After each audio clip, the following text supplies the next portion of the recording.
Hello and welcome back to the Comic Literate podcast, the podcast that does deep dives into the best of comic books, graphic novels, mangas, penny dreadfuls, webcomics, newspaper comics, essentially any single frame illustrations where the characters use bubbles to talk or think. I'm your host, the soon-to-be known as Comic Stan, and with me as always is my personable co-host, it's Jamie.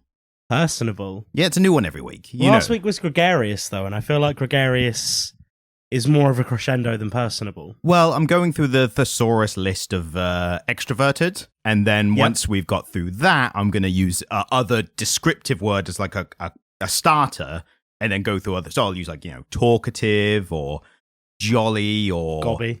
I mean, that's more urban slang, isn't it? Like British urban slang.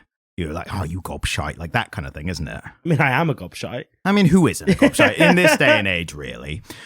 So back to the comic, back to the podcast and all the goodness. Luckily, no news, which basically is code at this point for no one died. Absolutely. And or nothing Alan Moore has said that has made the news at all. Has he not said anything this week? Things get reposted that he said before, but nothing like groundbreaking or new or anything. And I think it's going to be a while before we get another one of his like adaptations or anything. So yeah, maybe, especially what he's like about them. But I did hear in retrospect the guy who redid The Watchmen, did the HBO series, which was very good. I really enjoyed as a fan of The Watchmen and everything. I thought it was a good continuation. But apparently the way he approached Alan was he sent him like a letter. And the letter was basically like, hi, I'm the guy who's destroying your work in Watchmen.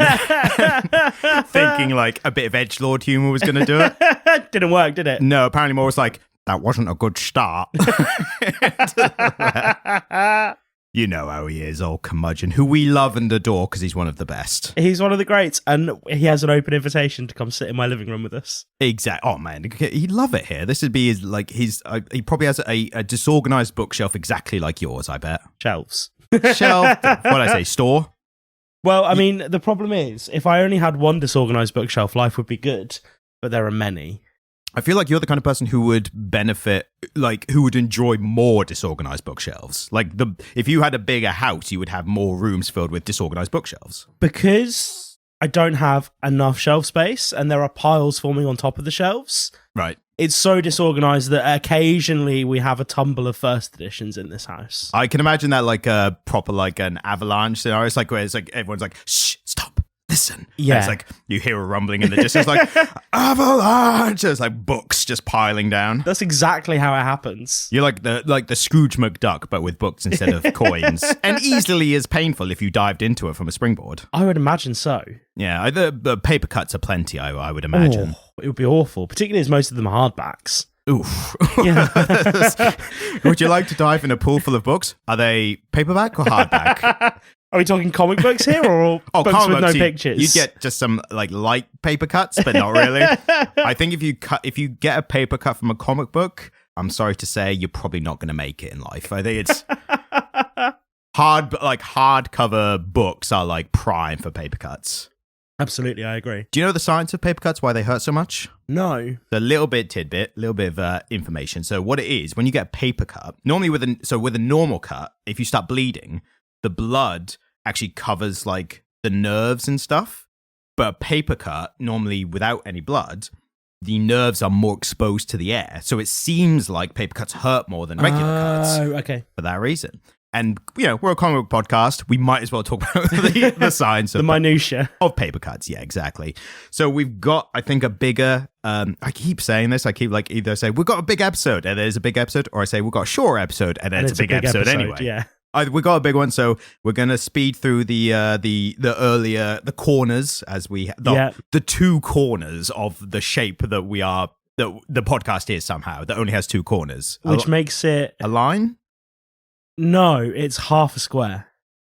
So because a line has no corners. Yeah. So if you cut a square in half and it's like an upside down U shape, or it could be like it's like half a circle almost.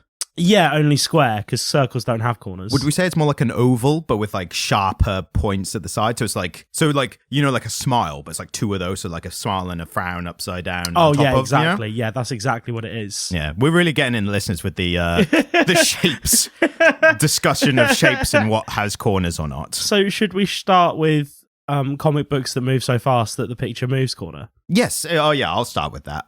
So I've watched a couple of things. I debated what to. I'll tell you what. I'll give you the choice what you want me to talk about. So I watched two things primarily. One was a film that might be construed as a horror film, might not, but it was the latest one from David Cronenberg. Okay. That, or I could talk about a Netflix series I watched called The Watcher, which came out like last year. I only just got around to it this time. Basically, I've got two negative things to talk about. Oh, let's talk about Mr. Cronenberg and his negative thing.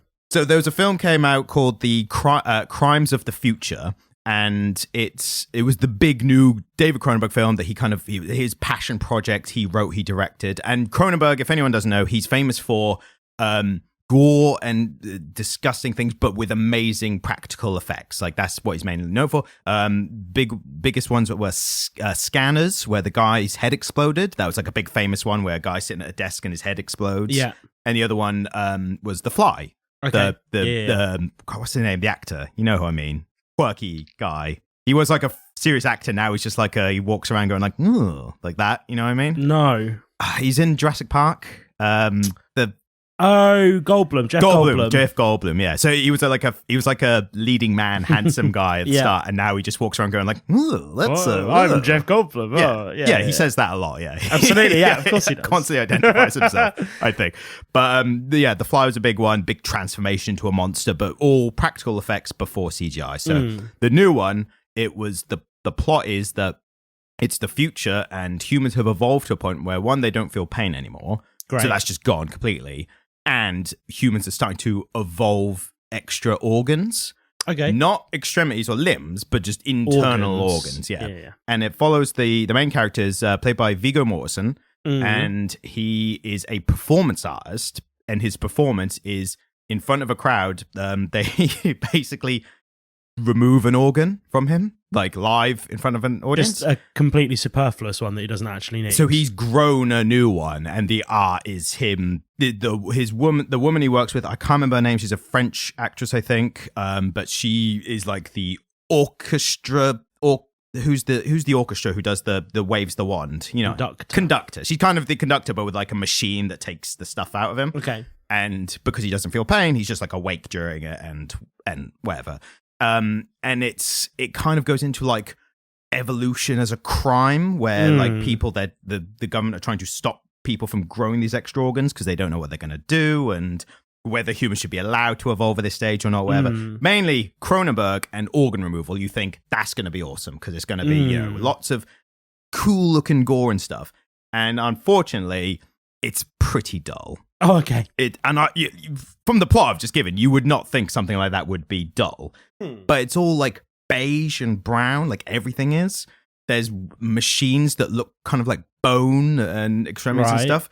And you would think on paper it sounds like interesting, but it's just so bland and boring. And there's just like, there's a subplot about like a kid who's grown a stomach and can eat plastic or something, and that's going to be like the next evolution. And it just kind of peters out without much happening and stuff.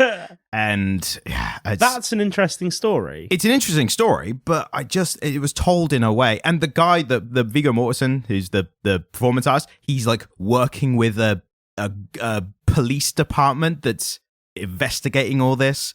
But and I don't know, there's quite a few moments of female nudity that just seem completely pointless or just completely like they're naked to get in the machine thing. It's like, all right, is it just a bit gratuitous? A little gratuitous, yeah. Until like I'm here for the gore, like I can see titties anywhere. Exactly, and also you got Viggo Mortensen naked in a machine. Never once see his dick, and I'm like, well, that's a wasted opportunity. Exactly. I bet he's got a nice one. He's probably got a very normal one, a very nice normal one. And if you're gonna show some female nudity, at least get some cock out for the people who would enjoy that. You know? Absolutely. I don't think anybody who enjoys looking at cock, even people who like cock. I think that's yeah. But if someone was like, "Do you want to see Viggo Mortensen's dick?" I'd be like, "Yeah, all right, then." All right, yeah, that's a Google search I'd do. Let's have a look. Let's have a see.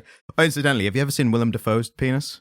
Yeah, because he got it out in something he did, didn't he? Years ago, he was in like I think like college. He was in like a black and white thing where he was just dancing naked, and it's huge. Like, Yeah, he's got a schlong, hasn't he? Yeah, I'm not surprised that he's so confident and such a good actor as he is. Like, I think I might be, but this is beyond the point. Do you think there's a correlation there?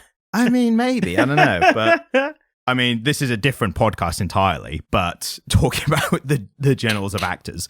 But, which maybe once we've got a Patreon, that'll be like a behind a paywall, maybe.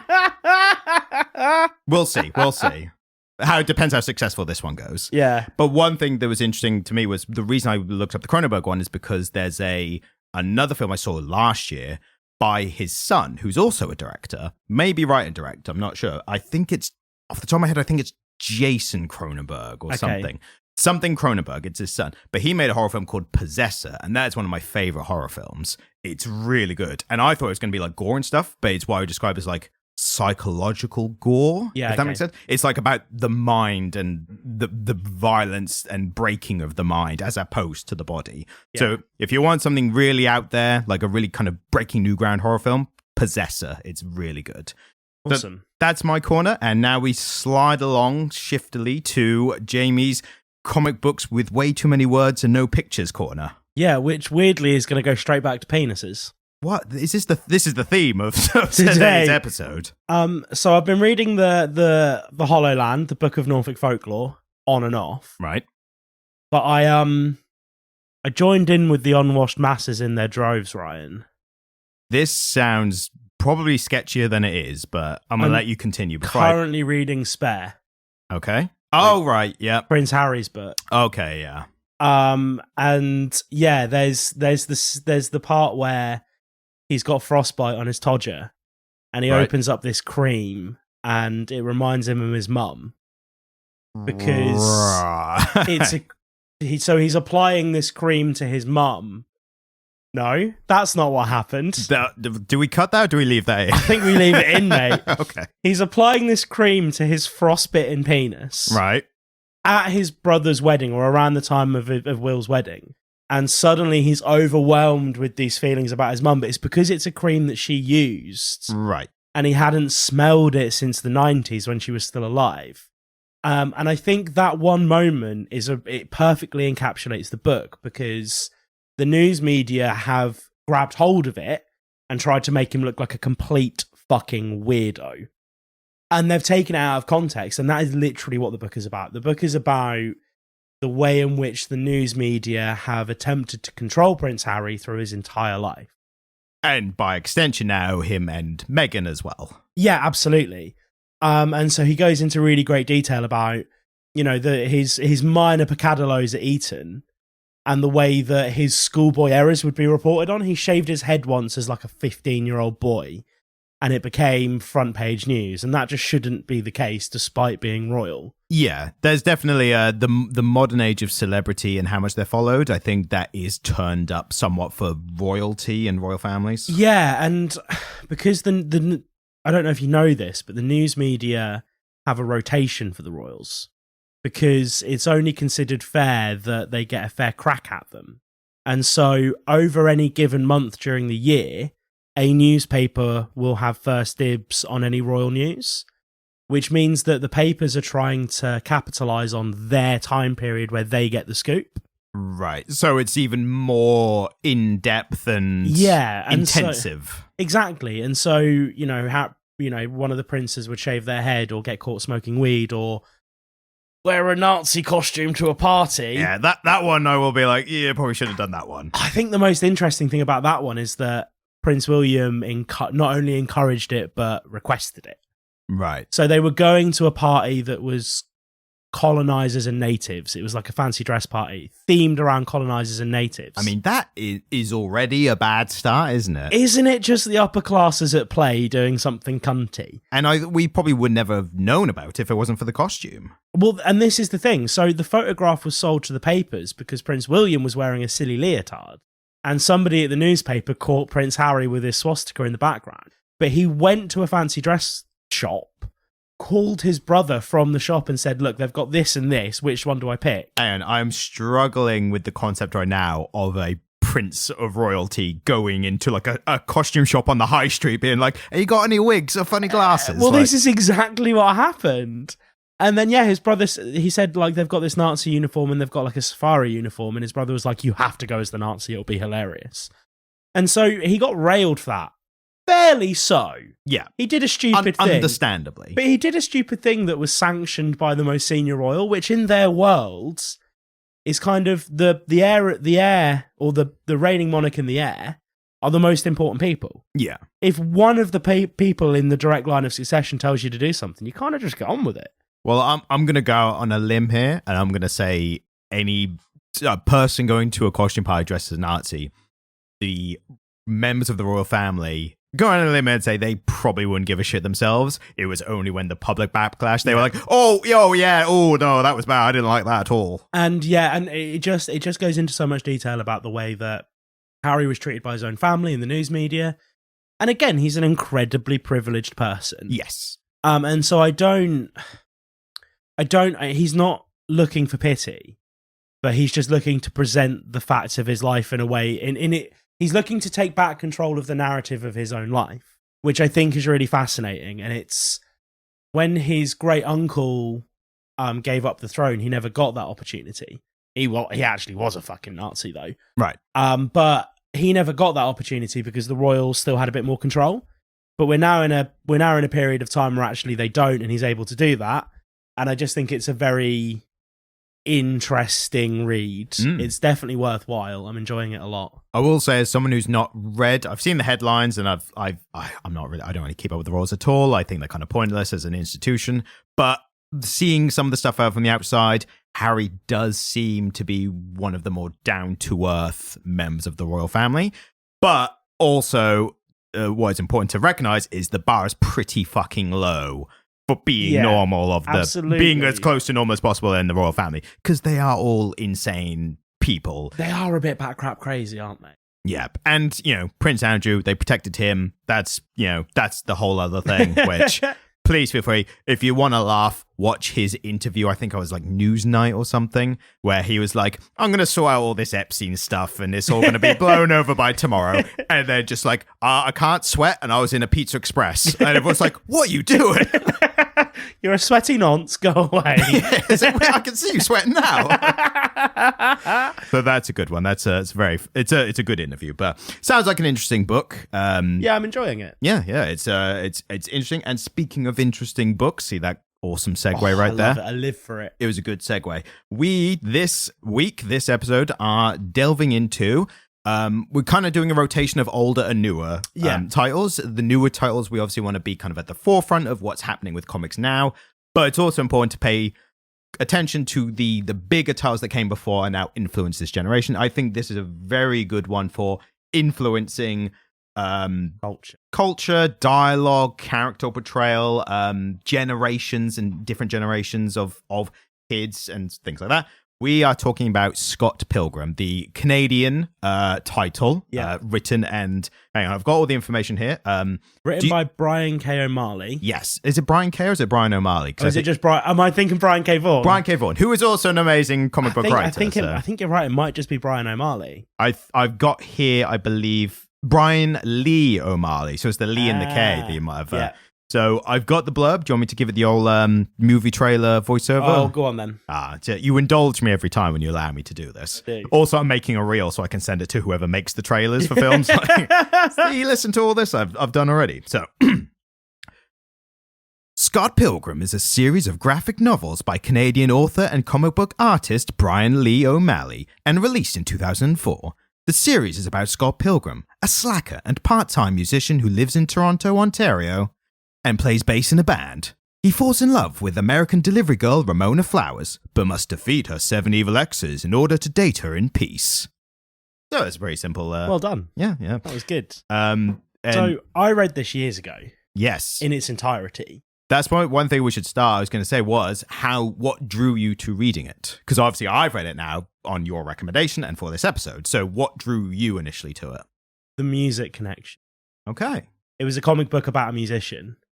And I read it in my early 20s as a guitar player who hated his fucking job and was a bit slack and kind of had a certain amount of arrested development in some areas. As opposed to now, where you're none of that. When I really have all of my shit together. You just don't play guitar as much anymore. That's the only difference. Because I don't have time. Yeah. So I kind of identified with the protagonist a little bit, unfortunately. Well, that's one thing I noticed earlier on, and also just reading the blurb, is the slacker character trope, which is something we touched on quite a bit in Why the Last Man. And I think this, from a similar era, I think Why the Last Man started like very late 90s, like 99 or something, and this 2004. Again, calling back to like with Why the Last Man, the Kevin Smith era of slacker films, and also the film that inspired him called literally Slacker. Yeah. But this is prime from that generation of slacker characters, and there was just an entire generation of people our age who were disaffected youths who didn't have much going for them. There was nothing major going on in society that, you know, gave us a reason to do anything almost. So we drew to these characters because they were the inspiration. We were the inspiration for these slacker characters, and this is one of the prime examples of that, I think. Yeah, absolutely. And, you know, good observation on my part. I was a little self-pat on the back. So creator Bryan Lee O'Malley, was apparently actually inspired to create the series and eponymous character of Scott Pilgrim after listening to Canadian band Plumtree's 1998 single, Scott Pilgrim.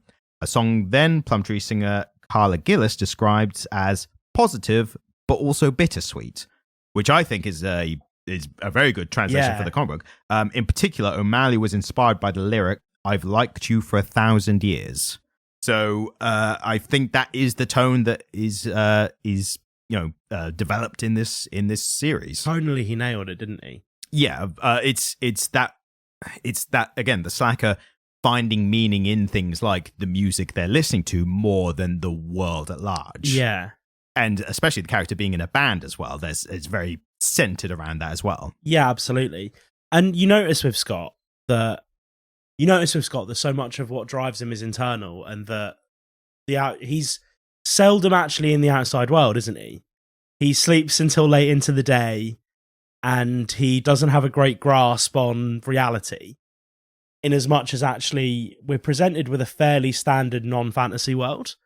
And when weird things start happening in the shape of Ramona Flowers turning up and being able to open magical doors, he's just like, cool. Well, it's interesting because there is a bit of a balance between weird stuff happening and Scott going, "Oh my god, that's weird," and then other weird stuff happening and going, "Oh no, I'll roll with it." Like, but it kind of picks and chooses what is and isn't. We'll start off from the top saying as well that we are going to be covering, I guess, volumes 1 to 3. Kind of, yeah. It was 2 and a bit of 3, I guess. We were originally, I think, just going to do 1. And then I had a bit of extra time on my hands, so I messaged you like, "I've done 2," and you're like, "Oh, gee, I've got to do that now." And then I was like, "I've done 3," and you were like, "Hold on." Like, so did you like it then? Did you enjoy it that much? Yeah, I liked it, and I knew that. So my coming into this was I saw the film about 10 years ago when it came out, 2012, and that I saw that, liked it, and then haven't touched it again for till now, pretty much. Yeah. I've rewatched a bit of the film, but what I knew from the film was that the volumes were definitely centered around the stages of the Evil X's. Absolutely, yeah. So that's one thing that, the 7 Evil X's, it does seem to be the cornerstone of the entire series and the story. The other major thing as well is this, the title is, the entire story is very comic book. It's very video game centric as well, which is an interesting, now that I think about it, it's interesting. It's music based and it's video game based. Yeah. Which again, to like the biggest slacker things, like what are you doing? Yeah. Listen to music and playing video games. Absolutely. So it's kind of interesting that it follows those two things exactly. Yeah, and it's very mid-noughties. Yeah, 100%. I mean, that was when video games were coming into their own as like the mainstream thing. So yeah, I mean, you think the PlayStation 1 came out in 99? Yeah, around then, yeah. And that's the point where video games became a mass media? I'd say it definitely mainstream. So once the consoles, the home consoles, became a bit better from like your classic 2D. Yeah. So PlayStation 1 was the first kind of 3D, and it was like block characters. And the thing that sums up best is Tomb Raider's triangle tits. Like, I mean, I'm sure there are some Sega Genesis fans out there who would disagree with you, but yeah. Well, those fans, they weren't like, you couldn't just go out and be like, hey, who else is playing Sega Genesis? Like, Absolutely. that was a niche community. Yeah, no, the PlayStation 1 was a huge selling console. It was affordable and attainable in a way that early Segas and Nintendos weren't. Exactly. And PlayStation had, there was obviously Nintendo adverts and stuff beforehand. Sega and Nintendo had like a bit of a back and forward war. Yeah. But I feel like PlayStation being Sony was like the big... So Nintendo and Sega, they were, as far as I'm aware, I might be wrong about this, but they were like video game centric companies. Like, we make video games. Nintendo initially actually started out in the late 19th century, very late 19th century, as a board. No, they made playing cards. Playing cards, yes, exactly. But they were game centric. Yeah. Whereas Sony was already an established electronics company, I think. So them releasing the PlayStation was like, the big dog has now entered the industry kind of thing. And so Sega largely went bust releasing the Genesis to the extent that they had to let PlayStation advertise at their launch for the Genesis. Right. And they weren't a real competitor to the PlayStation. Not in any functional way.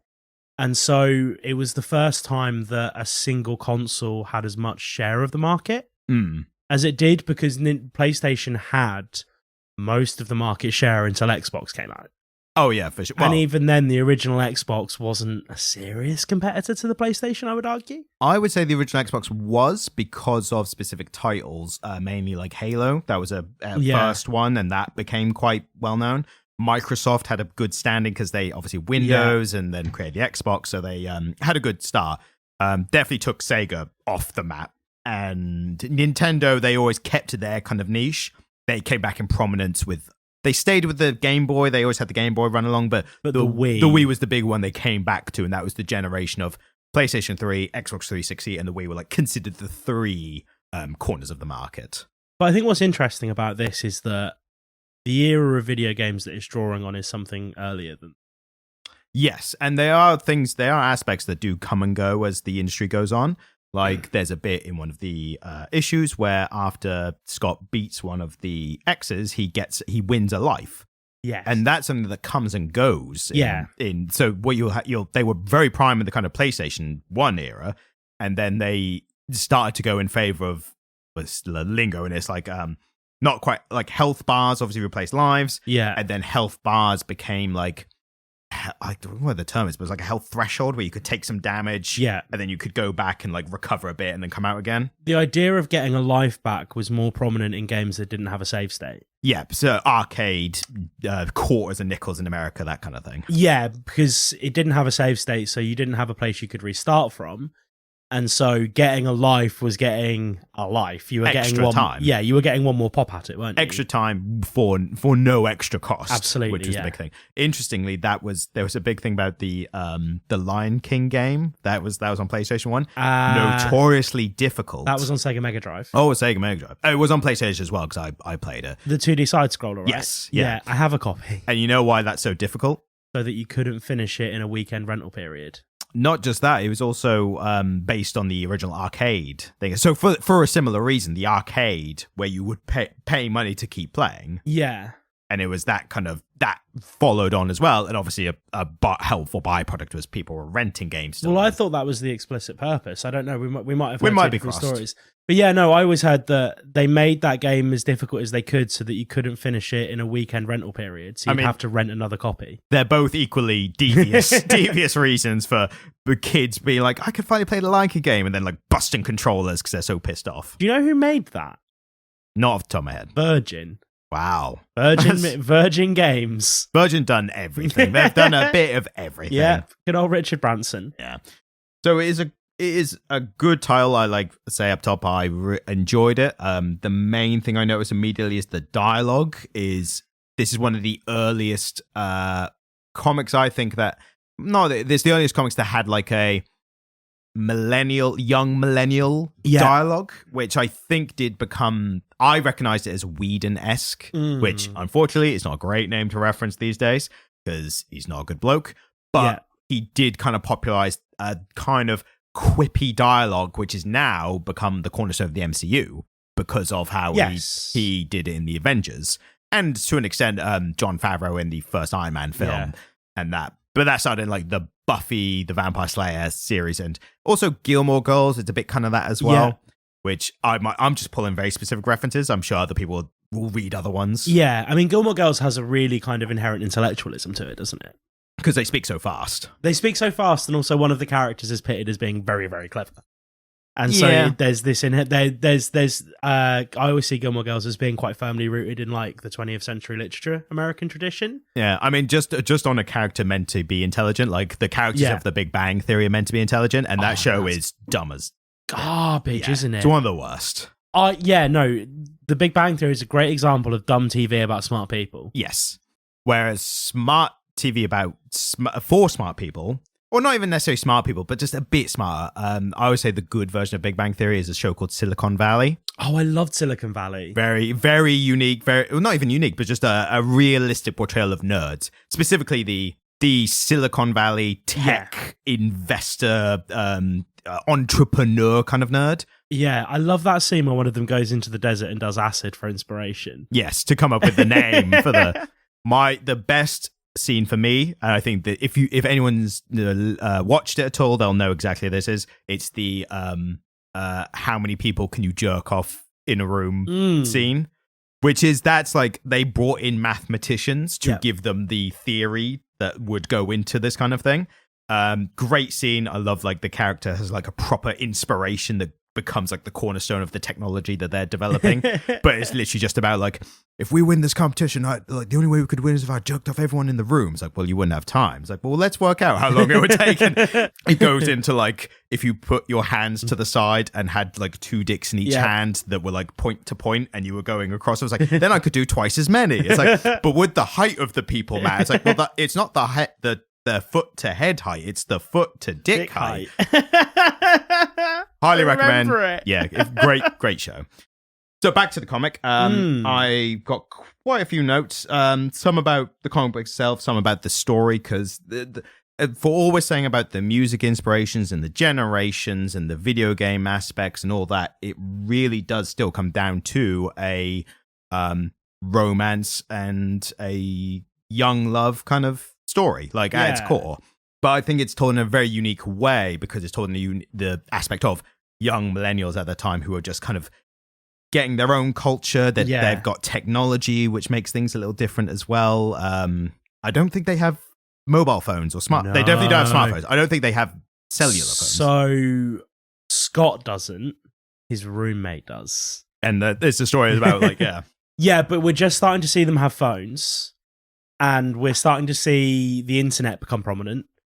He gets an email. He's on Amazon.ca. That made me feel extremely old. It's very noughties. And it's kind of, it's the generation just before us. It's the older millennials. There would be people who were Scott's age in their 20s in 2004 would now be in their mid-40s. So they're a bit older than us. They're the older millennials, aren't they? But it does speak to their experience. I definitely see some of my friends' older siblings in there. Yes, and we for frame of reference, we are technically, I think, younger millennials. So the younger end of millennials. So we were both born in the early 90s. Yes, and this is still very relatable for us as well, because we remember this kind of time, even if we weren't as active because we were younger when it was happening, but we still remember it. At the core, it's about a love story, love triangle kind of thing. It's an interesting plot point that Scott is 23 and he's going out with a 17-year-old, which I don't know what side I'm on for that, because it's highlighted in the thing. It's like, because his friends are like, oh, you're not taking advantage of you, and he's like, no, we haven't done anything. Like we are going slow. And his exact words were, I'm not a user. Yes, exactly. And yeah, I'm not sure. It is an odd age gap, I would say. And there's a thing with age gap where people always kind of reference like, oh, well, you know, people older, there was like 10 years apart or whatever, and it didn't matter. And it's like, yeah, but this threshold is when you, over this threshold, it's like 2 completely different people. In fact, when he's breaking up with the 17-year-old girl, she says exactly that. There's 9 years between my parents. Exactly. I think the pivotal thing is that to an Anglo audience, you're like, 17 and 23 is a bit gross, but it's legal. But what he's doing in Canada is pretty illegal, actually. Is it illegal? Is it like, I don't want to get into like bloody age of consent or any of that I'm bollocks. pretty sure their age of consent is 18. Right. Well, then, yeah, it would be, I mean, for anything to happen would definitely be illegal then. Yeah, and so within the context of the rest of the characters who are all in their 20s, most of whom in kind of adult relationships at this point, they're all looking at Scott going, what are you up to, buddy? Yeah. But the sense I get from Scott is that he's a bit of a young soul, though. Oh, yeah. Well, the slacker is, again, the person in arrested development. Like, they haven't grown to the age that they are. They're like mentally or responsibilities or anything really, because he doesn't even have a job. He plays in the band, doesn't even have a job. And these days, I don't know if it's the current like cost of living crisis that the entire globe seems to be experiencing right now, or more especially in the UK for some reason. But the idea of someone being active in society and not living at their parents and not having a job is insane. Yeah, that wouldn't happen now, would it? No. The closest you get these days are drug dealers, and even they have jobs. Yeah, they're hardworking individuals. Yeah, they're industrious, they're entrepreneurs, they're getting out there. Yeah, absolutely. Applying their trade. So that's I think maybe in the early noughties someone could not have a job but still like move out with their parents and mooch off friends and stuff. Yeah. These days, like if you try to move in with friends without a job, they were like, am I supporting you now? Because I don't want a child to support yet. And Wallace is supporting him. He sleeps in Wallace's bed. Yes. There's that beautiful panel where they give you a full view of the apartment and they label everything. Yep. And anything that's useful is Wallace's. Yeah, of course. And what's interesting as well is I'm trying to save most of the film comparisons to once we've done with the comic. But interestingly, the film has their ages as 22 rather than 23. And I noticed that specifically because I think the film was like, let's rein it in a year, just get a little closer. Make it a bit more palatable. Let's get in the 5-year gap. Like, let's just get in there. And also they do some jokes and panels like exactly like the comic. And one of them is the apartment. So it literally pans to the apartment, has all the same labels as the comic book panel does. So that's something I'll mention later when talking about the film, which we'll do as a little add-on at the end. Yeah. Dialogue is immediately realistic. It feels realistic from the start, doesn't it? Yeah, and I think there's a thing. This is a kind of larger conversation, but I think comic books have maintained a higher quality of storytelling than other more successful mediums, barring maybe books. Books, obviously, I think books has a fair enough advantage there. But comic books, unlike say television, films, video games, I think the difference is that those mediums and industries have a lot more success, and the more successful a medium is, the more business people rather than artists get higher up, and that's when things get watered down and homogenized, and that's why like people say, oh, there's no good films anymore. It's like that's because it's successful. Like video games, a lot of people in the video game industry say modern video games aren't as good as video games before. And again, that's a more there's more money in it. So there's more money, there's more arseholes in it who are chasing money rather than the art of the medium. I would argue that the same thing has happened in comic books, though. I think specifically superhero comics. Yeah, exactly. Which I think is an important distinction. And that's the point I'm driving at, is that actually anything once made for a large enough market, you have to pander to the lowest common denominator. And I don't think this is pandering to the lowest common denominator. No, not at all. There's a phrase I've heard on a couple of podcasts I listened to recently, which is impenetrable banter. Yeah. So it's like inside jokes that if a new person comes to listen to and they're like, I have no idea what's going on. And the people in the thing are just like using like shorthand and like they're laughing at references which no one understands and things like that. So this has a bit of element of that in the way it tells the story and everything. Yeah. It's a bit fast in terms of the characters and... Oh, doesn't it move? Yeah, it's painted in quite broad strokes in that sense, isn't it? Yes. It moves fast with telling you who's who. It literally just gives you a label, like here's who they know, that kind of thing. And it does cheat a bit because like other mediums would be like, hey, how's my favorite sister? Like, yeah, absolutely. Tell you what the relationship is, whereas this is literally just has a label. But it's not cheap because it's making use of the medium in a really succinct way. Yeah, I mean, if you've got like comic books, the advantage, use the advantage of the visual medium as well as the written medium. And something that happened, and it's a bit self-referential, when Scott and Ramona are on their first date when they're walking in the snow. And she asks him about his ex-girlfriend, and he says, I think I'll save that for volume 2. Yes, that's a meta quip. And then he asks about her last job. And she says, I don't want to talk about it. And he says, oh, maybe that's one for volume 3. And they get to those things in volume 2 and 3. Yeah. And it's sort of, it's referencing the medium that it's in. And I like that. I like when form meets function in that way. I find it really charming. I think when that originally happened in 2004, or the early noughties, I think it was more original then. And I think the success of titles like these has now made it almost a bit hack now to do it, if that makes sense. Like Deadpool, who is a favorite character of mine. I will admittedly say I think he's really beaten the dead horse of meta humor. And he's going to continue because there's another film coming out and he's going to keep doing it.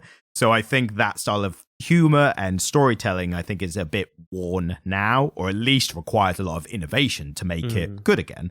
But early noise, this was like, you'd read this back then, you'd be like, oh, wow, it's referencing stuff. I think the difference is that it's a tool that he uses sparingly and occasionally. Whereas with Deadpool, it becomes a central observation of the book that Deadpool is aware that he's in a comic. Yeah, it's a aspect of the character, which if you did a Deadpool story and didn't include that, people would be like, what's happening? Can't he do that anymore? Like, and this is the thing. And so when somebody actually uses a rhetorical device like that, but uses it for a purpose and uses it sparingly, I think it retains its impact. And I think it is impactful in this instance. Like, I think it does work. Yeah. The fact that Scott and Ramona are kind of quietly aware of the fact that they're participating in a fiction. Yeah, and it is a nice little like, I know what that. That's exactly. That's fun. Yeah. One thing very early on in the first issue or first volume, I'm not sure what the issue structure is because I just read volumes. It's volumes. That's very interesting. I think that's very noteworthy. So each volume released as volume about 150 pages around that. Yeah. So interesting release schedule for something like that. Definitely closer to the Japanese manga release style. And this is something that I was going to touch on. Yeah. It looked like a Japanese. Yes. And so it wasn't released as a tall comic book. It was released as a small novel-sized book. And it was originally black and white. Right. The version that we see commonly reprinted online was a special edition for like the 10th anniversary or something that was printed in full color. Right. Originally it was a black and white comic. Originally it was a black and white comic and it was printed to look like a manga. Are we still are we still classing it as a comic or a manga? Well, this is what interested me about it the first time round, is that it looks like a manga, but it is a graphic novel that is so distinctly Canadian that I think it defies genre in that sense. It does. It definitely does a bit, and even compared to modern comics, I think it still defies genre. I don't know anything else that's like this, and I don't know if that's a lack of people being able to replicate the success of it, or it's so niche that you haven't had someone come about to try, if that makes sense. Yeah, as much as you were saying earlier, the speech patterns that are used in it have been replicated and defined a generation. The way it was presented didn't do that. Yeah. And people pick and choose things like what to replicate in their own writings, obviously. So that's understandable. But in the first volume, near the beginning of the first volume, the only comic I've ever known to have a song played in the story and to give you not only the lyrics of the song, but also the notes and chords to play it. Yeah, and the way it prints those chords, that is a chord sheet. Right. And that would be instantly recognizable to somebody who learned to play guitar in the noughties. Because that is, if you went to like, what is it? What was the website? guitartabs.com or something? That sounds right. Like there was a place that you would go for guitar tabs and it would give you those little chord diagrams and then the lyrics with the chord that you were playing over the top of it. And so if you were somebody who learned to play guitar in the noughties, you would just from that panel be able to play that song. And I could pick that guitar up and play you that song right now. I mean, do you want it for the listeners, or should we do it at the end? All right, we'll do it as an outro. Okay, but be ready. But tabulature was a big thing as well, because tabulature was literally like put your fingers here rather than here are notes and hope you can read music. You want to hear something really interesting? I mean, how long have you known me? Come on. When the guitar first became an instrument, the idea was that you would go to the opera. It was like the 16th, 17th century. You would go to the opera and you would hear this beautiful music, and you wouldn't be able to replicate it at home because you wouldn't be able to get access to a fucking harpsichord or a full orchestra. So the guitar became popular so that people could play those songs at home, and people made songbooks where they would take little chunks of these operas, simplify them to fit them on a guitar neck, and they were all represented as tab. People think that tablature is this thing that's like destroying guitar playing and dumbing down guitar playing, but it is inherent in the instrument. It was like the first way that guitar music was distributed was as tab. Well, speaking as a non-musician, I've dabbled in bass guitar, much like the main character of this comic. But to me, tablature is, do you want to just play the song? And written music is, do you want to understand music theory and why it works, why it's laid out as it is, and why notes work together and that kind of stuff. So if it purely depends on what you want out of playing. Do you just want to be able to play Wonderwall, or do you want to understand why music's written the way it's written? I do find it's an interesting subversion, slightly, that the main character is not the lead of his band, because normally that is the thing. He would be the singer. I think before this, if a character was in a band, it was very much I'm the lead singer and I'm the lead guitarist, and there's these bozos behind me, and who cares about them? You know, that kind of. And when you get to issue 2, and he is starting, what is that band called? Sonic and Knuckles. Yeah, he is the guitar player. And when he gets to Sex Bomb, they're like, "You're not a very good guitar player. You should play bass." And doesn't that just fit with Scott Pilgrim's character so well? Yes, not quite good enough to go like out and out and be the best or something, but just good enough that he can join along with everyone else and what they're doing. Absolutely. Which makes a whole lot of sense. It definitely speaks to the slacker vibe of everything as well. 1 second, I have a follow-on point. I just need to Google something. When Edgar Wright was directing the film, Michael Cera has been a bass player. Right. And there's footage of him on set when they're recording, and they're all rehearsing together. Right. And Edgar Wright says, Michael Cera was actually a bit too good on bass to be Scott Pilgrim, because he could already play. And so the rest of the actors were learning to play their instruments, and he had all this time to just practice and hone his chops. And there was a point where Edgar Wright was like, he's too good. Like, he's playing properly. And if you watch Scott Pilgrim play bass, he plays it with a pick. Right. You'll know that that's kind of cheap. That's the standard rock band bassist, isn't it? Well, it's the guitar player playing bass. If you're a real bassist, for anybody who's not a musician, a real bassist will play walking. Yeah, they'll play with their fingers. Look at Flea. Geddy Lee's a great example. Yep. Any great bass player will be playing with their fingers. Not Scott Pilgrim. He's hammering that Rickenbacker with a pick. And that is also a bit of a punk thing, isn't it? The punks all use it because they didn't need a complex. It was just a his stance with his knees together and the neck of the bass angled a bit downwards. That is very Elvis Costello, very kind of post-punk, new wave. Like, the actual quality of the music wasn't really important. It was the vibe. The attitude and the spirit. And doesn't that fit with Scott Pilgrim's character so beautifully? Well, that and the time, because this is the post-punk era of rock. Because obviously the 90s were the early 90s, late 80s, early 90s were punk, and then 90s were grunge, which kind of had a bit... I mean, punk was kind of 70s. And then the 80s, you had the New Romantics and the post-punk. Right. And then the 90s was grunge, wasn't it? Yeah. And if you were in Britain, it was Britpop, because we didn't get grunge. And Britpop was musically the same level as like punk, pretty much, wasn't it? Like simple chords and themes and stuff. Well, Britpop was more of a callback to kind of 60s progressions. Like Oasis were trying to be the Beatles. Blur had a very kind of 60s, is it pop, is it rock kind of thing going on. Britain had a little kind of renaissance of 60s culture in... I feel like that was mainly Oasis being like, we're the Beatles. Yeah, well, yeah, they were northern and they wore round sunglasses, so... Yeah. I don't want to steal the joke, but there's a podcast I listen to, The Weekly Planet. I'm going to keep referencing them. The guy, James, Mr. Sunday Movies, his impression The cat doesn't like that you stole the joke. Yeah, she's very high up on the intellectual theft and IP. Absolutely, yeah. No, if you try and steal her intellectual property. But the joke he does is basically his impression of Oasis, and it's, I hate my fucking brother. And that's it. It's a good joke. Because it could be either of them. It could be either. Yeah, that is Oasis. But no, I just think that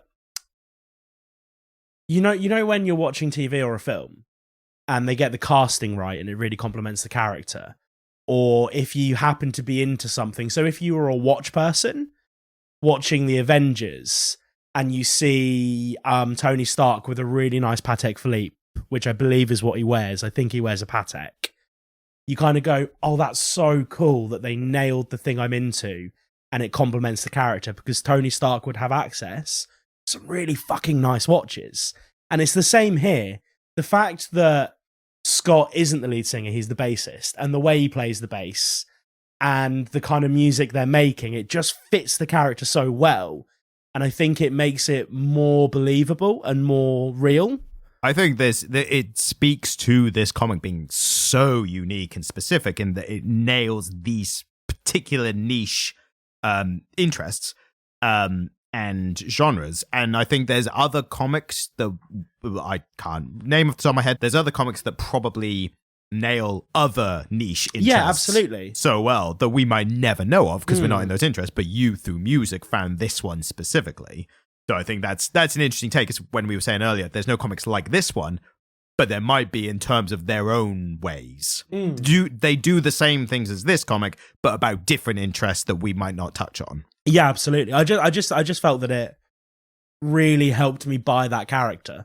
Did you also like that there's a panel soon after that one where the layout of the lyrics and notes are around the panels? Yeah. So as they're playing the music and the panels are showing what's happening, it shows in a really unique, interesting way how the music is playing while the panels are happening. Yeah, absolutely. Which I thought, that's exactly this whole thing, really. The characters use a lot of language from 2004, especially a lot of language that probably wouldn't be used in comics today, understandably. Oh, go on then.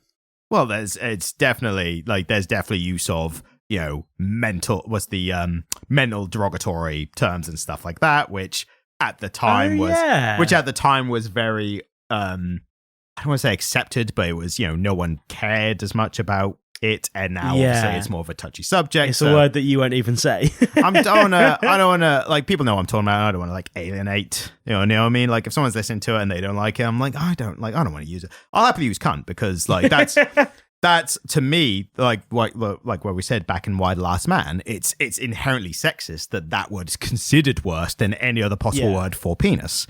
But we just don't want to get into outright ableism. Exactly. And again, I want this podcast to be enjoyed by as many people as possible, mainly for money, because I'm money-hungry capitalist, and that's the only reason. It's the only reason we do this. Oh, yeah, I wouldn't touch this at all if I thought there was nothing in it, obviously. Absolutely. We'd be doing this, but just we wouldn't bother recording it. We would have this exact conversation. Only would be drunk. Oh, for sure, yeah. For sure, 100%. I can't operate the podcast software after drinking. And that's the only reason I'm not doing it now. Language of 2004. I'm just going through my notes. So the story, another interesting thing with the whole Slacker thing is it definitely doesn't portray positively the Slacker life. No. And more specifically, the character of Scott Pilgrim is not portrayed as a good guy, really. He's not portrayed as a bad guy either, but he's definitely morally grey in a very normal sense. There's a lot in him to identify with. Yeah. Don't think he is meant to be a wholly likable character. No, and he's not idealised in any way. No. To the point where his friends and people close to him constantly call out the stuff that he does wrong and the stuff he's not doing. Mainly, he's with this 17-year-old, and while he's with her, he then starts pursuing Ramona Flowers. Yeah, absolutely. And that obviously his friends are like, you need to break up with this girl if you're going with this other one and everything. So the friends around definitely call him out on the shit as he's doing it. And like you said, it's not meant to be idealized, but it's definitely relatable. Even if you haven't been in this specific situation, I think the idea of like being in a relationship and feel like you need to break up with the person, or being the person who's broken up with. It gives you the other side. So it's definitely relatable. Yeah, to the extent that when Wallace meets Knives, he goes right into her ear and whispers, "You're too good for him." And problem is, the whole quippy dialogue, we take that as like a, ha, Wallace, you're being or whatever. It turns out, no, he was actually telling the truth. Yeah, absolutely. And then he refers to her as a sweet angel, which I think is lovely. There's this Wallace is an interesting character, isn't he? He's a great character. I especially like his portrayal in the film, which we'll get to later, but it's played by... he's good in the film. Kieran McCulkin. I think Kieran McCulkin, is it? Macaulay Culkin. So he's a McCulkin, but he's not the main... What was the main one? Home Alone? Corley. Is it Corley? Or is it McCulkin? Oh, God. And I'm going to look this up because that's going to drive me slightly nuts. But he's Corey McCulkin. Not Corey, I don't think, no. I think it is Corley McCulkin. So Macaulay Culkin. I never realized how difficult that name was to say. Macaulay Culkin. Macaulay Culkin is the main one, but he has a brother who I believe is called Kieran Culkin. Kieran Culkin is the one who, I don't know if he's brother or... brother. So he's the brother, and he's the one who kept pursuing acting. So he didn't peak as a child like Macaulay did, but he kept going. Apparently he's on Succession, which is a really good TV show. So, and he's great in the film as well. But we'll get to that later. I keep saying we'll get to the film later, but we will. I'm not going to let you talk about the film. Every time I'm just going to talk over you. You're going to keep going. I think you're going to run out of things to say, in all honesty. Do you think I'll ever run out of things to say, Ryan? Not generally. I think on a specific topic, I think. I don't know. Is this a challenge? I mean, don't take it as such, obviously. As the line, "Is Amazon that online bookstore?" is what made me think Christ we're old, because again, that's like such a like window in time of this kind of thing. There's one panel which I found especially funny, which was young Neil crying. Yeah, oh, bless him. But they call him young Neil, and that's obviously a reference to Neil Young, if anyone's not old enough to know that, especially.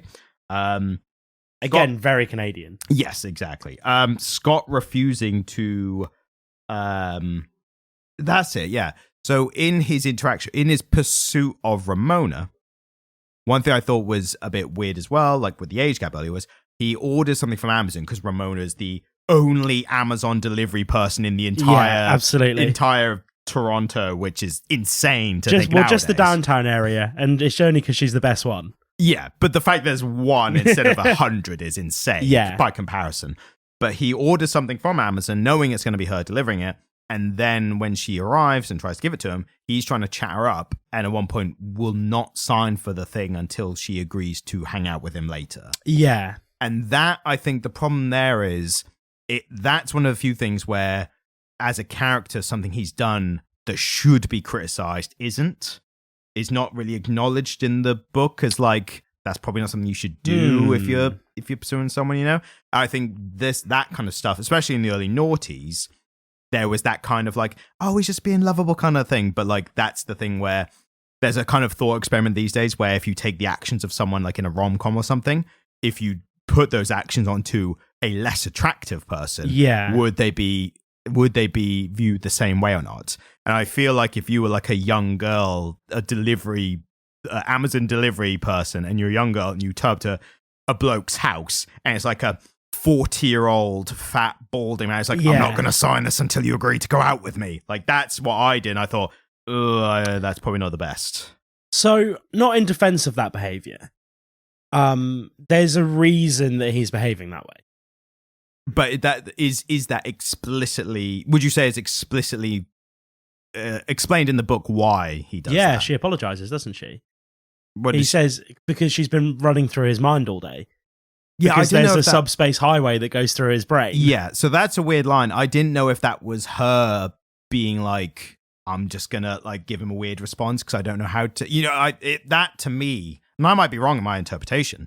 That to me was like she's uncomfortable and she's saying something weird to get out of it. But she's literally been going through his dreams holding packages. So this is a thing I was going to mention before, is him seeing her in his dreams. Is that meant to be literally her going through his dreams. Yeah, they have a conversation about it, don't they? Because she says, do you guys not have the subspace highways here in Canada? I wondered why they were so empty. See, I didn't know, me being cynical, I didn't know if, we're saying about this whole millennial quippy dialogue. I interpret that because he's the one who brings up first. He says, I had a dream about you, or I saw you in my dream. And I didn't know if that was her, like, ad-libbing or, like improvising just something funny on the spot because in response to someone saying, I saw you in my dream. But there's textual evidence, isn't there? Because then she when they're on the snowy date, she goes through that door in the snow. She drags him through that door in the snow and then they're back in the house. And I think that as well, I think I interpreted that initially as just a metaphor for them going back to hers. Oh, no, I think that was... Well, I've always taken it very literally because those subspace highways that she moves through become quite prominent. I think that is, I don't say a problem, but I'm seeing that now as if you take the things metaphorically, he comes off not as good. Yeah. But if you take them literally, she's like, yeah, no, I went through your dream and now we're going to go through a magic doorway back to my house. Yeah. Like, then it's like completely understandable. Yeah. Because if I said to you, I was like, if we'd never met before and I was like, I saw you in my dream, you would be like, it's a bit weird. Are you tired, love? Because you've been running through my dreams all night. Exactly. But also, if you had literally went through my dreams, you'd be like, yeah, no, I saw you. I was there. So when he sees her physically for the first time... In the some kind of shop, isn't it? It's in the library. He recognizes her because she has been going through his brain all day. Yeah. So, yeah, no, I agree that actually... that idea of like a pushy, sexually aggressive man is gross, but I don't think that's what's happening here. I think I'm feeling like I mistakenly interpreted it one way when it was meant to be interpreted as another potentially. I mean, that's valid, but there is still that very isolated. I won't sign for this until you agree to. That in itself is a bit weird, and I don't think it's malicious. Obviously not by the author, and not even by the character. I think it's a young man's mishandled way of flirting, but the problem is we're now a day and age where those mishandled, mistaken social things, we are now seeing how the other side react to it. Yeah, absolutely. And the detriment it can sometimes cause to the person on the other side, even if it's meant with no ill intent or maliciousness or anything. Yeah. So it's a kind of unique, and again, it's of its time. Like that conversation was not being had in the mainstream in the early noughties. Yeah, no, it wasn't, was it? Part of why it's interesting to look at it now from today's view. What other notes do I have? Yes, I made a note. Walking into Ramona's room was weird, even if it worked. No, see that. At another point, that is weird. That's the one where he walks into her room and she's getting changed, and he's like, "Oh, sorry." It's like, "What did you expect?" Like, you just walked into her room. Like, I don't know, that the film I think does those points a little better. Yeah, because the film, she says, "Are you going to not sign this until I agree to go out with you?" And in the film, he then takes it and signs it and gives it back to her. So in the film, 10 years later.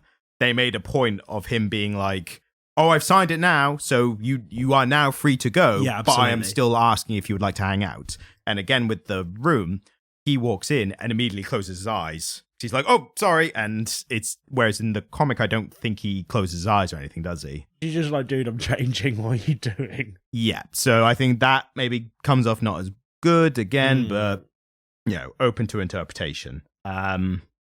That's another thing. Scott receiving the email from the first Evil X from Matthew before anything's even happened with Ramona. So what has he done? He's attempted to talk to her at a party. Yeah. And then all of a sudden the first X is like, "Whoop, we got a live one. Like, send the email. Let's get going." So initially when I read that, I thought, well, that's weird. Why would they do that?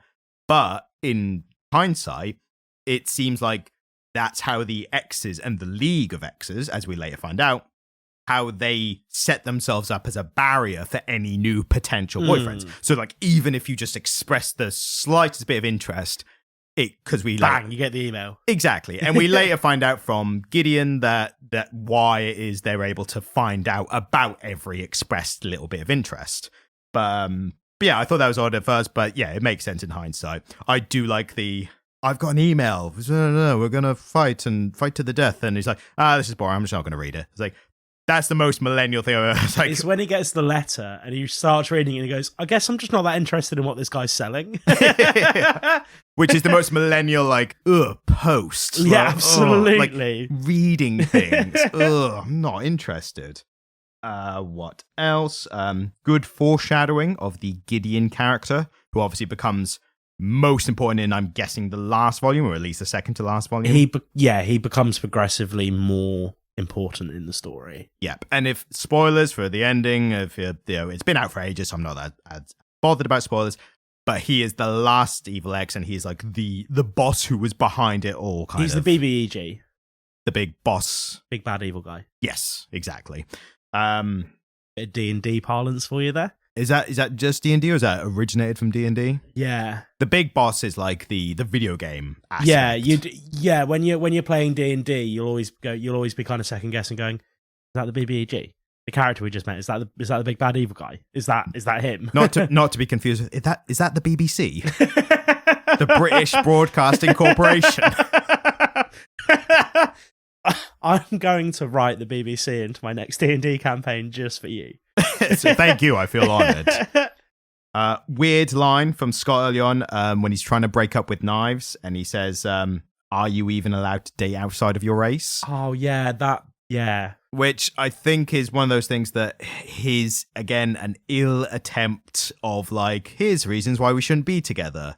But, I don't know, like, I assume Knives is meant to be a second generation immigrant by the sounds of how she talks about her parents. That might be wrong. I don't know. I'm gleaning that from small clues. Well, we see her mum on the bus and she speaks clipped English.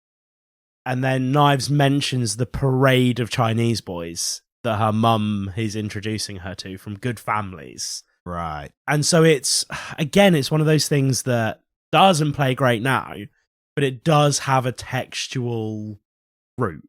Right. It's something that Knives has said to him that he is plucking out of the air to try and soften that breakup.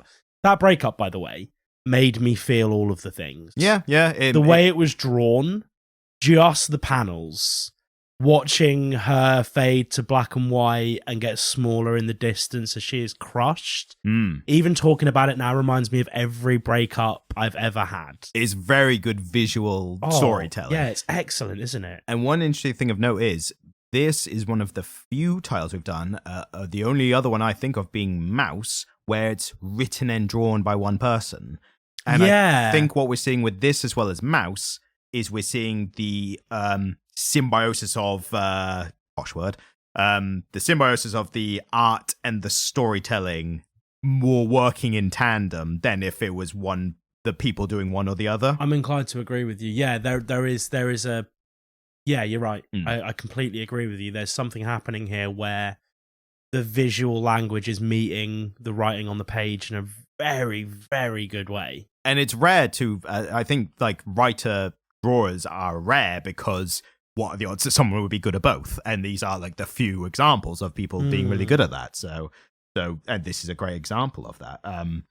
One thing I noticed is Wallace is constantly referred to as the gay roommate or something like that, which now is like, why you constantly referencing that? But at the time, 2004, that was progression, because that was like celebrating, like, hey, it's a gay character, and like, look how cool he is. And he is quite consciously made to be the most together person. Yes. In that friendship group. He's always giving the good advice. Yeah, and he's not the one that they're like slacking off and hanging out with. He is presumably at work while a lot of what happens. Yeah. He's presumably busy living his adult life. He gives the good advice while not necessarily following it himself for his own self. But that's a very kind of like, do as I say, not as I do kind of attitude. At the gig. Yes. At the Rock Pit on the Wednesday, where he's just sucking face with Scott's sister's boyfriend. Yes. And there's I don't know if it's in the comic, but it's in the film where as Ramona's leaving, he says, hey, bye, Scott's sister, bye, you guys are your two gay friends. And Scott's sister's like, two gay friends? What? And then sees her boyfriend getting off with Wallace, like, Wallace, not again. Which is a good bit. But yeah, that was progression for 2004. There's a good note, again, referencing the Slacker Arrested Development, where someone says, if you're under 23, ask a grown-up to help you out. Yes. And that is how it feels at 23. When they're making the pies. Yes. Yeah. But that is how it feels at that age where you're like, I'm technically a grown-up, but I don't feel it. And that, again, that was unique to the 90s and noughties, wasn't it? It was that you were technically a grown-up, but you hadn't done... You're not taking on the responsibilities of a grown-up, or and didn't feel like that. These are the ones that were left. Because, so they're all kind of from Toronto. None of them went to college, which in Canada and America Didn't Scott go to college? No. Or university? I thought he met his ex there, Envy. I thought that was college. Oh, was that college? I think that was college, yeah. Oh, okay, because they meet in school, don't they? Yeah. She's the blonde one who he's friends with in school, right? I think in high school he meets Kim and another girl, who I can't remember who that turns out to be.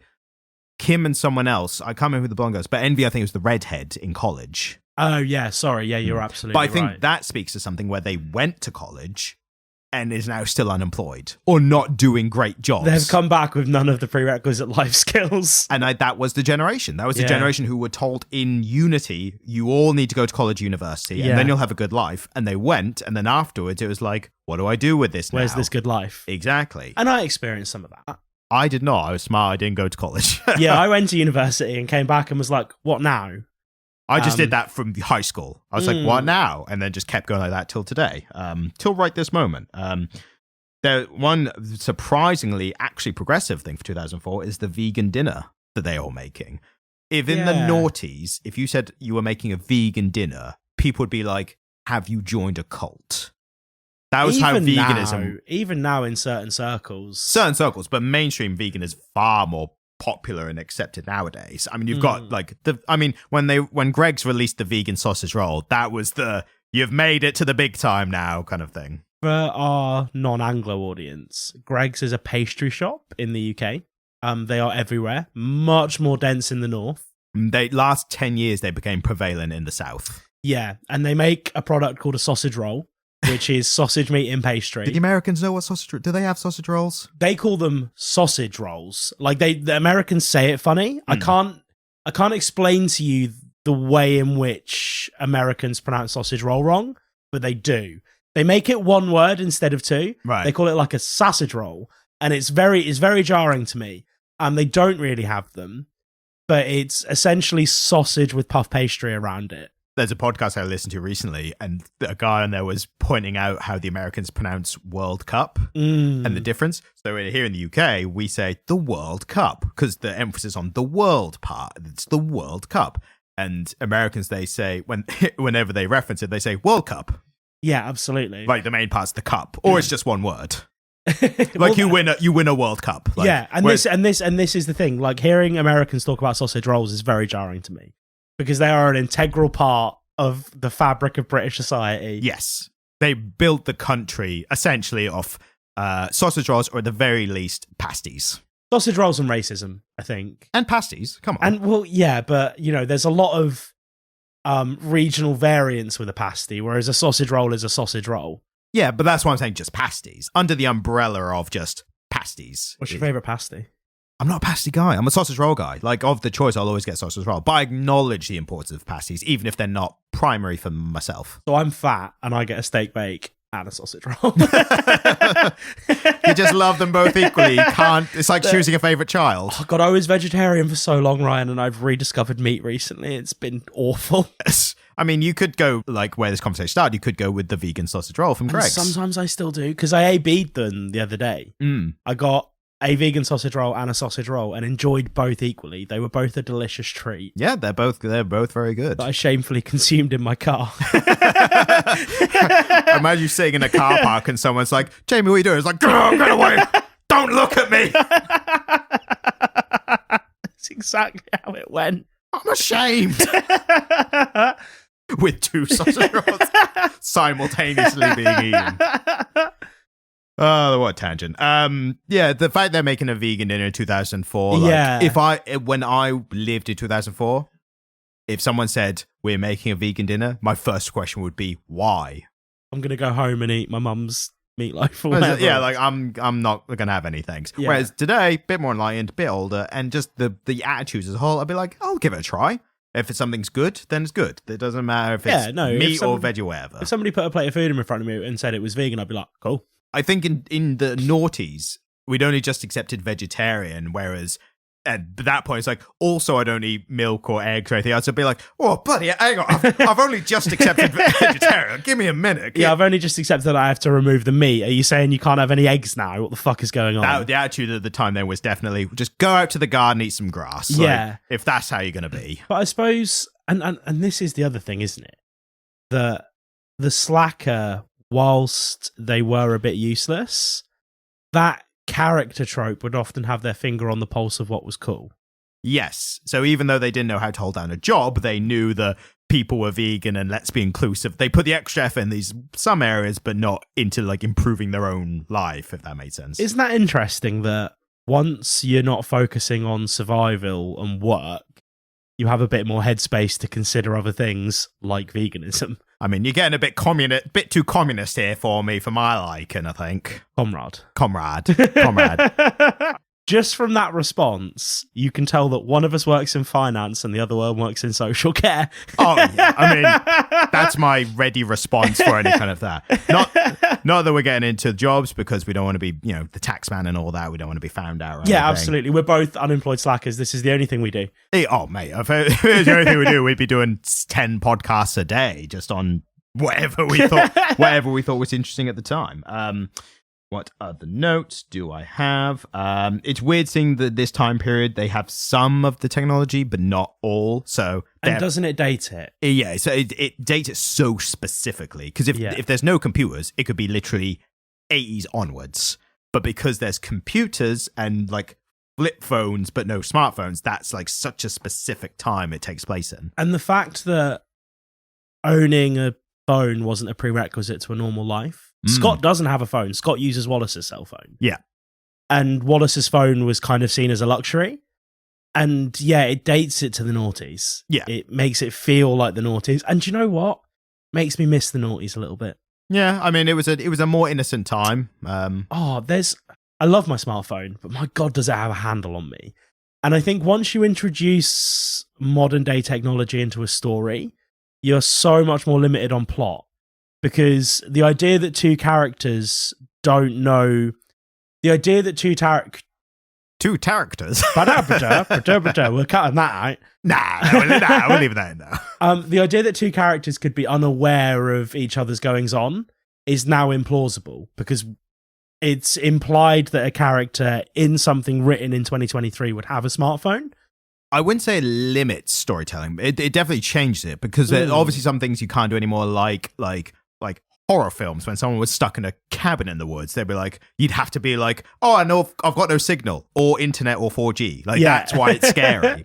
But there are now added ways of storytelling of relationships between characters, of relationship between characters, which they show through like text exchange. And like there's now added aspects like being left on red is now a signifier of characters' reactions to each other. And although, don't you find it homogenous where any scene that is a text exchange between two people who are like engaged in the early stages of a relationship, like Scott and Ramona, is just two people snuggled up in separate beds, and you're seeing screen caps of the messaging app, and it never looks quite right because they're not allowed to use the branded ones. Yeah. And I just think, a conversation in a coffee shop would have been so much more beautiful.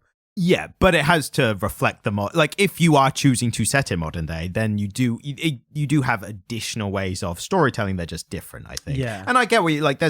We're always going to have a fondness for like the remember the good old days and all that, but it doesn't mean I don't think you're limited. I think there's just different ways. That's just my perspective.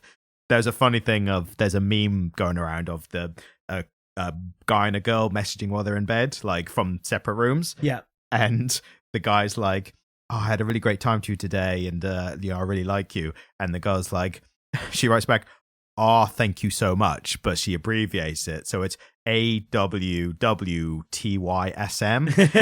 She says that like, oh, thank you so much for that, and he reads it back. He goes, autism.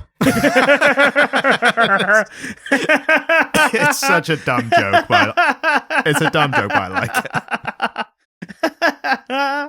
I mean, that is autism. And he's like, how did she know? And that's an example of great storytelling that can be done through text. Absolutely. Plus, you can't break out an eggplant in a conversation at a coffee shop. Eggplant, peach, droplets emoji. Well, not now that everybody has a smartphone. Back in the day, you could have fronted that one out. Back in the day, we had to buy an eggplant from the shop, and we had to bring it round, and we had to be like, what do you think of this? Back in those days. But yeah, the sale of eggplants has gone through the floor. The one thing I thought was very interesting, and I think this is a good, an interesting point on my, you know, like when you're, what's the word when you're like reading something and you're like making observations, or, you know, you should know this when you're making observations. When you're reading. I'm just going to keep saying, you know, when you give... I don't have a fucking Scooby, what you're trying to say. When you're given a book in school and you're like, who has some thoughts about... Analysing a text. Yeah, I don't know the word analysing, obviously.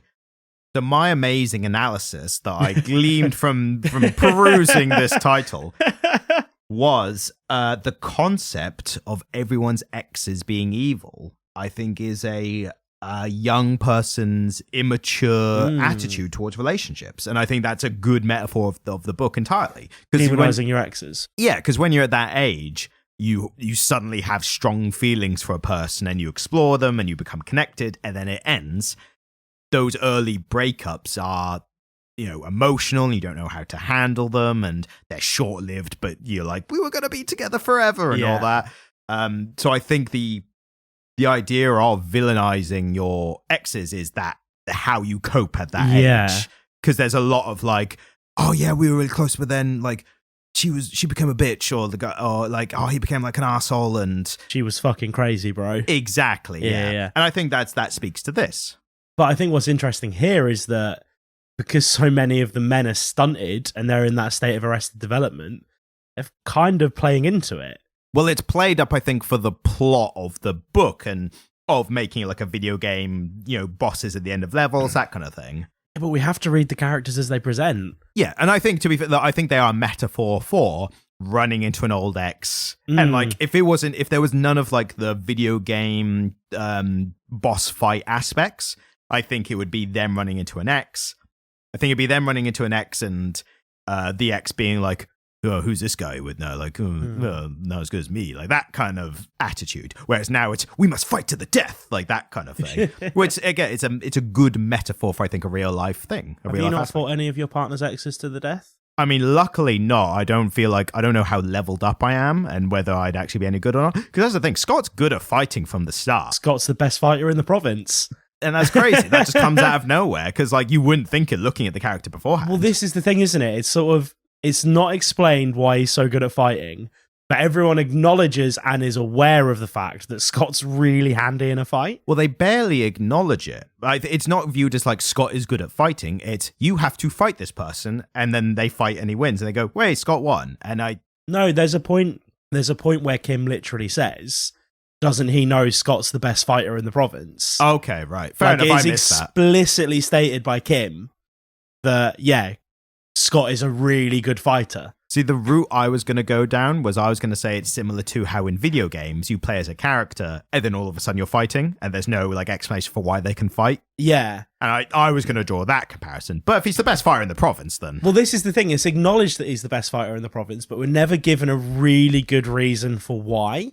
Right. Like, you see it when similar he goes to a video game. Yeah, when he goes to his secondary school and he's in that uniform and he gets bullied and he just beats the crap out of the three bullies. And it's just like, oh yeah, no, Scott Pilgrim just knows how to throw down. But also Ramona happened to have all exes who also can fight. Yeah, absolutely. And Ramona can throw down as well. Oh yeah, that's a great part. That's a great part as well. I like that Scott's ex that comes into as well. Yeah. Her name is Envy, and she literally says, "I'm jealous of you and your new girlfriend," and it plays into that whole thing. Bit on the nose, but you know, it still works with the context of everything that's happening. I liked that one of Ramona's exes has psychic powers from being vegan, which we should have mentioned earlier. The whole vegan, which he loses because he eats cheese. Well, not even that. It's ice cream, isn't it? Well, not even that. It's not what he eats. It's he doesn't lose it from eating non-vegan stuff. He loses it because the vegan organization finds out. Yeah. So it's not powers you get from just being vegan. It's you be vegan, and then the vegan organization is like, we will bestow powers on you for being vegan. And then they find out and they retract the powers. And I love how consistent it is with the way that vegans are currently viewed in culture. The vegan police. Yes. You know? Like, nobody has ever liked vegans. I do like how the film portrays that, because in the film, Scott tricks the character. So the fight with that ex, that's actually where the film and the comics actually start to diverge. Yeah, absolutely. The first hour of the comic, it actually... Hour of the film. The first hour of the film almost exactly scene for scene portrays the volume 1 and volume 2. Volume 3 is the fight with the third ex, and that's where they start condensing things to fit in the film. And I think that's interesting because like volume 1 and 2 is all like set up for the main story. So they use all of that. And then when you get to 3, it's like, we're going to leave a bunch of stuff out. This is when we get on to talking about the film. I don't like the film. I really like the film. I don't think it's that well paced. And you've hit upon my exact issue with the film, is that it's really poorly paced. I think there's a difference here is because you read the comic first. Is that right? I did, yeah. I think you read the comic first, and I think this is a larger problem with adaptations of comics. Yeah. Although, I think in the way the film is paced, this was a perfect place for Edgar Wright to start developing the style that we see in the Cornetto trilogy. Yes. I think he'd already done Shaun of the Dead by this point. Had he? Let's find out. For me, the film does a good job of condensing the third ex-boyfriend fight, because in the comic, it happens over almost like 3 scenarios. Yeah. And like there's a middle one where they run through a shop, and it's like a Canadian reference to the specific shop that's only in Canada. And I think they take that out for the benefit, because it could be taken out. It didn't need to be in there. Yeah. And so rather than happening over 3 situations, it is the one fight. Yeah. And the whole vegan aspect, as much of a joke it is a kind of plot point over those 3 scenarios, whereas the film condenses it by, in the fight, Scott realizing that his powers come from being vegan, he goes, "Oh, why don't you have some of this drink that I put soy milk in?" And he's like, I can read your mind. I know you've put half and half of that, so I'm going to have the other drink. And then Scott's like, "I actually put half and half in both of them, but I thought really hard about only putting it in that cup."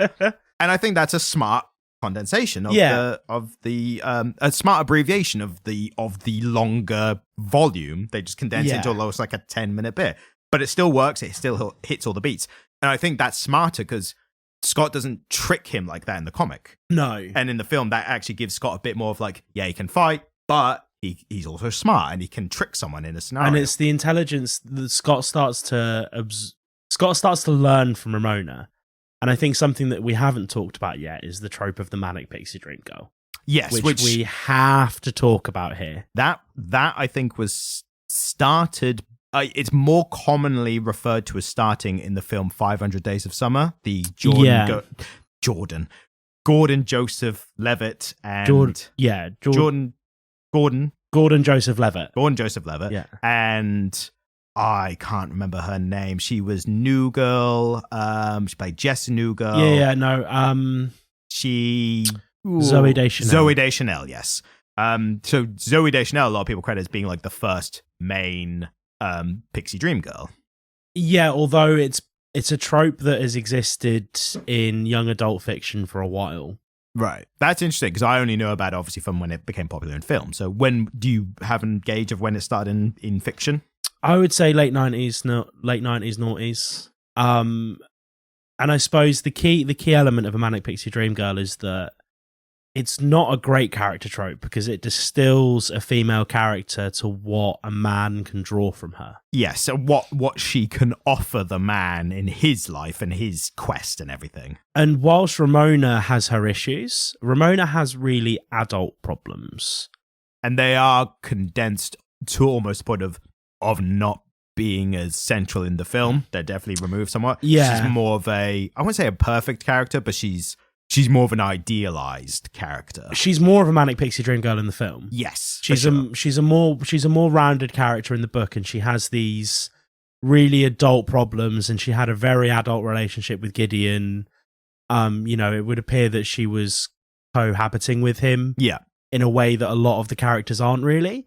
But I think what's interesting here is that a lot of what we see of Ramona is what Scott can draw from her. Yeah, what she offers the main character rather than being her own three-dimensional character. Yeah, exactly. And I think on some level, a lot of people would argue that's a bit problematic, actually. I think it once it got overdone so much that people started to notice, like, hey, why don't we give some like real issues and characteristic traits to this other character in the story rather than just the male protagonist. And Ramona's kind of idealized here. In the film, more so even than the comic, I would agree. Yeah, she's idealized a little bit. She certainly has her shit together more than any of the other characters, doesn't she? Other than maybe Wallace. I mean, she has a job for one thing, so that puts her leagues above bloody Scott. Yeah. Two interesting things. I searched 500 Days of Summer to see when it came out. It came out in 2009. So of the films, it's even 3 years before the Scott Pilgrim film. So definitely, I think, started in film the manic pixie dream girl. I might be like, if you're listening, feel free to write in however you can, give us some other examples. The other thing is I searched 500 Days of Summer and, it has like people also ask on Google. And the top one is, what was the actual point of 500 Days of Summer? A lot of people have sat through the film and it ended. They went, what was the point of that? Yeah. Like, as you should after a film. A really good example of a character that kind of starts to get you towards the manic pixie dream girl from fiction is Alaska from Looking for Alaska by John Green. I do not know that at all. So, John Green is a name you'll probably be familiar with. He's the start off YouTuber. Yeah, absolutely. So Looking for Alaska was published in 2005. It's based on his time at his boarding school. But there's this really strong female character, and what we see from her is what the protagonist can draw from her. And I think what John was doing there was very aptly portraying his adolescent understanding of romantic attachment. And that was idealizing a girl rather than getting to know the person. Exactly, yeah, absolutely. And to be fair to John, he wasn't doing that in an unknowing way. It was a very knowing choice that he made, and Miles, the protagonist, we're conscious of the fact that he's doing that. But I think that trope exists here to some extent. Right. I think the trope of the manic pixie dream girl does exist here. But I mean, even as much as that interaction we talked about earlier, where she's at the door just trying to do her job, and Scott's kind of, for better or worse, he is transfixed on her. Yeah. Because she's been running through his dreams, and it's kind of, there's this element of shell shock, and all he's really seeing from that interaction is the thing that he wants from her. Yeah, it's just an interesting looking girl. Yeah, exactly. And so, yeah, I think there's an element of that. But again, it's of its time. It's from the period where that character trope was really starting to be explored, the mid-noughties. And so it's very much of its time in that as well. I think there's an element of, you can forgive it somewhat in the sense that it is Scott's story. Like, his name is literally the title. So from his perspective, she is going to appear idealized and everything. I think the larger conversation then comes to why there's so many male-centric stories about how they view women. Yeah. And that became a large show of like, can we get both aspects, or can we get female aspects of this interaction and, what they get out of it and their trials and tribulations. And if we look at some rom-coms of the 90s and noughties, they are horrendous. Yeah, no, the way that women perceive men isn't great there either. But if they're even allowed to have their perception yeah, absolutely. But it's synonymous of the time, isn't it? Yeah, 100%. And the noughties, I think they were starting to change what the idealized girl was, but mainstream-wise, we weren't quite at the level of actually deconstructing the female characters as actual characters and people. Yeah, I think Ramona Flowers would be seen as quirky. Yeah, and she's more of a significant, albeit plot point than a character. Yeah, and the fact that she's seen as quirky is almost kind of, it diminishes her character. It diminishes the specifics of her character and distills it down to, oh, she's a woman who has interests, therefore she is quirky. Yes. It's not just a woman with interests, like all women. And also, Scott, for all his faults that are shown, and even the ones that we've discussed, and whether they are good or not, the fact that he's had faults at all makes him more dimensional than her. Like, if you give a character faults and problems and, you know, not always doing the right thing at the right time, that makes him more interesting and relatable as a character. Ramona is, I don't think anyone would relate to Ramona, because it's like, unless you just relate to being the object of affection for guys like Scott Pilgrim. Yeah.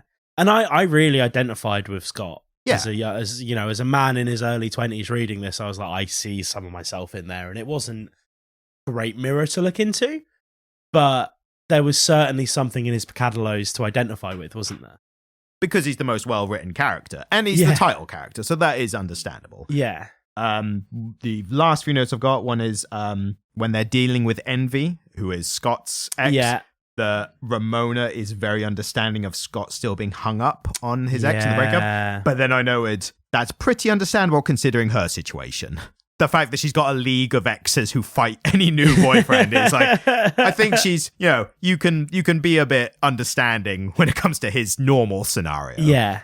The only other note I've got, the last note I've got, is actually from the film. So I did watch a little bit past where we were in the comic. I got to her fight with her female ex. Yes. Yeah. And I just noted down there was two lines that I particularly liked. One was when Scott works out that this woman is an ex of Ramona's, that she goes, oh, it's just a phase, I was bi-curious. And her ex goes, yeah, well, I'm bi-furious. Like, that's great. That's a great line. Like, you can rarely, it's only specifically usable, but it's very good. And the other one was, as a insult to Ramona, her ex calls her a has-been. Yeah. Love that. Amazing wordplay. I think that's all that's all I've got, unless you've got anything else you want to reference or talk about at all. I think we've done a decent time, so I think but only having done essentially the first 3 volumes, I'll say, I think we've done a good job. Yeah, I'd say so. Ultimately, the end of the line is highly recommend if you're of our age. If you're younger than us, you might get something out of it. But you might already have, if you're into comics younger, you probably have your modern titles that already cater to a lot of these things. I feel like for the Zoomers, it will be a lovely little look into what the noughties was like.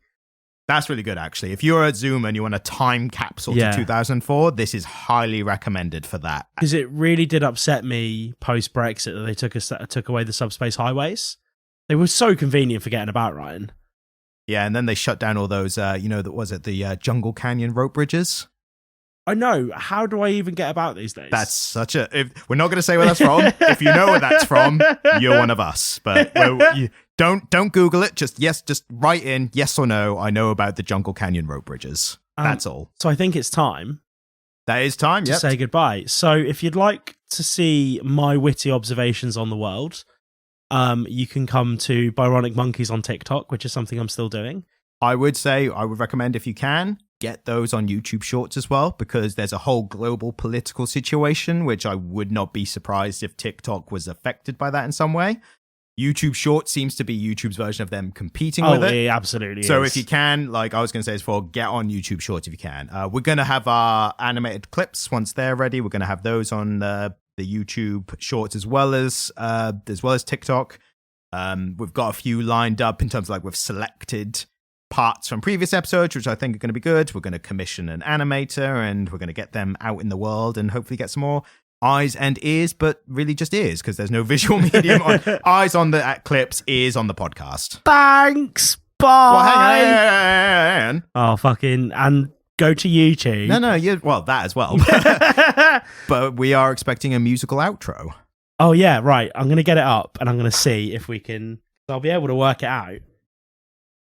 All right, so for the outro, one of the few times that this will be happening on the podcast, because for obvious reasons, we will be outroing with the musical stylings of the gregarious, personable, extroverted Jamie, take it away. I can't be sure, but I heard you crawl through the door. Didn't say a word, and I think I tried to go to bed, but instead you went to the floor, and you've been out drinking with the other boys again, telling them we're only friends. Thank you, goodbye. Thank you, Wisconsin.